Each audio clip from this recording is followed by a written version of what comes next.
Getting training when you're not in an approved training grade can be something that's very difficult.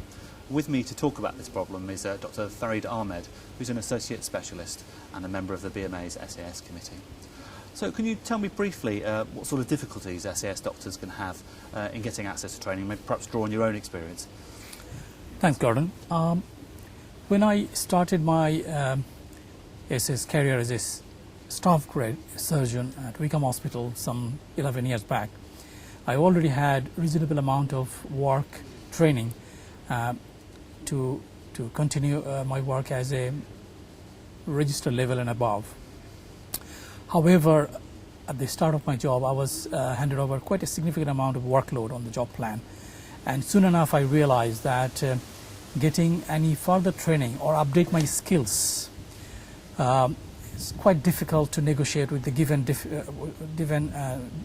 busy job schedule. And at that moment I realized it was quite difficult to get further training to be on a non-training job like a staff grade. Sure. And what sort of techniques have you found be useful to you in trying to get more training? Because clearly no doctor wants their career to plateau or their skills to become out of date. So what sort of things have you done to get access to sort of training opportunities? Well, it's largely because my strong determination and effective use of the time. I managed to plug all the loopholes wherever my work was needed. I managed to get in there, and thereby I proved myself that I'm a keen worker and a learner. Soon enough, management realized that because of the service need, I needed to get some top-up or additional training on some particular skill updates, and I had it through my consultant colleagues. So is that key in terms of convincing the trust that it's in the needs of the service to give you more training? Is that what you have to do? It's a two-way thing, actually. It was suiting me, at the same time it was helping the trust as well to smoothly run the service, which is why it worked quite well for myself as well as for the trust. And I then put all my skills which I learned further on my current job into the clinical service provision and smooth running. Clearly for some SAS doctors who may decide on a change in direction of their career, they might actually want to return to a training grade or go into a training grade. Is this sort of thing possible, and how do people go about doing that? Yes, it's possible, but in a very limited way.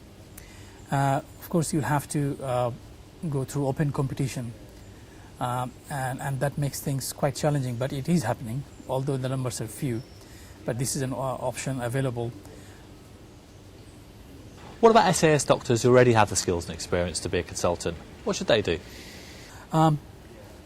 Any SAS grade doctor who either has done sufficient training or about to start their job could accumulate all the evidences of their current workload, like keeping a valid logbook, getting involved with all these training and educational activities like audit, research work, possibly publications, and effective use of educational fund as well. Adding it all together, they can apply through Article 14 to get a CSER certificate, which is equivalent to CCT, and they can move forward. And then ultimately they can apply for consultant posts after Absolutely. That. Would you recommend a career in the SAS grades for newly qualified doctors? I have personally enjoyed my job being an SAS grade doctor for the last 11 years. Having been able to actively involved with providing consultant level work, and also been closely involved with training, which involves final year medical students up to all these various level of trainees. I would definitely inform them about the various choices or options that is available, notably going through training or number jobs, as well as all these benefits or advantage and disadvantage of being an SAS grade doctor, so that at least they are aware of existence of a grade which are senior hospital clinicians providing high quality work. Thank you very much for your time.